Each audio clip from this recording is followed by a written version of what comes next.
Okay, so our study focus on the Sultan Abu Bakar Dam located in Cameron Highlands.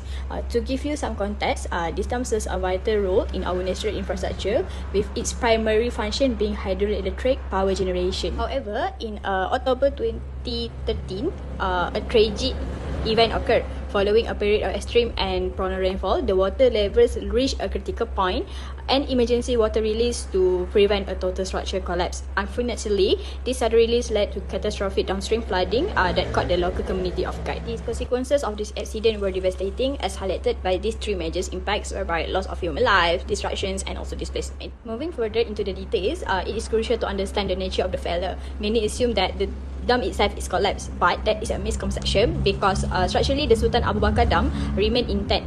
The tragedy was actually an operational and risk management failure.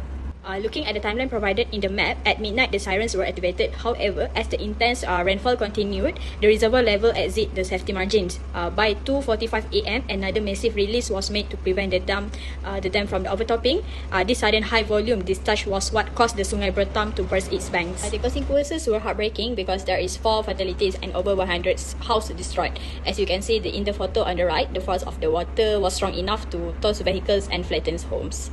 Moving on to the technical or engineering issues, the 2013 flooding at the Sultan Abu Bakar Dam or the Bertam Valley Dam was a failure to adapt a 1963 structure to modern environmental realities. Critical deficiencies in monitoring, storage, and warning systems led to this disaster. The dam lacked real-time inflow sensors, forcing operators and engineers into a reactive decision rather than a predictive planning. Compounding this, sedimentation had stripped 45% of the reservoir storage capacity by 2010. Consequently, water levels rose 30 times faster than normal monsoon conditions, leaving almost no time for a controlled response.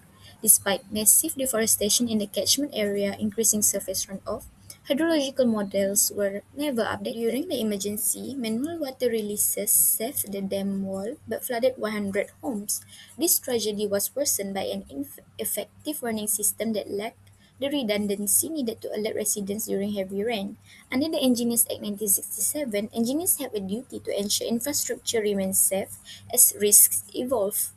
This incident represents a breach of that professional duty, highlighting the life and death importance of adaptive engineering reassessment. The Bertam Valley flooding incident raised several ethical concerns in engineering practice, particularly regarding safety responsibility, communication, and professional accountability. First, engineers have a duty to prioritize public safety.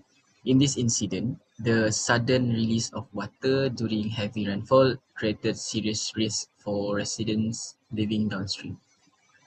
Second, the effectiveness of the early warning system was questioned, as many residents were not adequately alerted before the water level suddenly increased. Third, there was insufficient community awareness. Some residents were not fully aware of warning signals or evacuation procedures during the emergency. In addition, disaster planning should consider vulnerable groups such as elderly individuals, children, and people with disabilities to ensure everyone can respond safely during disasters. Finally, engineers must maintain professional accountability by following the Board of Engineers Malaysia Code of Professional Conduct and ensuring proper risk management and safety systems are implemented to protect the public. Next, moving on to the next part, which is recommendation to prevent future problems. Comprehensive improvements are required in technical design, communication, and professional accountability to prevent incidents like the Bertam Valley dam flooding from happening. First, we must update our dam to handle today's climate realities. Storms are now more severe and rainfall patterns have changed. That means we need to revise our hydrological designs and expand spillways based on current data.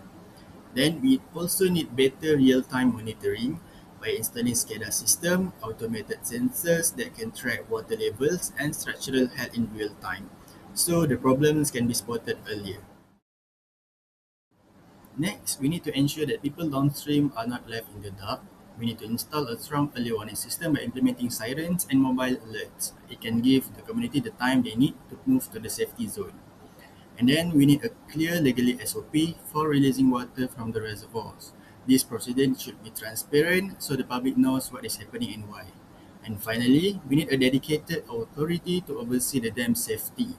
An independent regulatory body need to be established to ensure that standards are followed and conduct regular inspections.